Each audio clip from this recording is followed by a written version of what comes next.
This is Martin Carlisle with Assembly 2 from pico2018. 2018.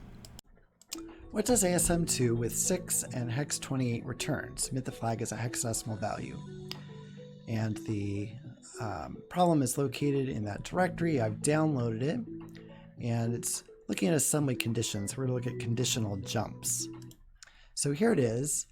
We have two parameters on the stack at 8 and 12 up from the frame pointer because we have the old value of the frame pointer EBP and the return address on the stack at 0 and 4. So 6 and 28, those get copied into the frame at EBP minus 4 and EBP minus 8. We jump to part B. We do a comparison to 8F90.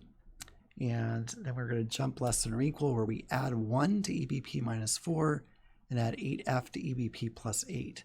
So as long as this EBP plus 8 is less than or equal to, which means 8F90 minus 6 over 8F time, 129 times, 101 in hex, and then we'll add that to the hex 28, so we'll end up with 129 in hexadecimal as the answer.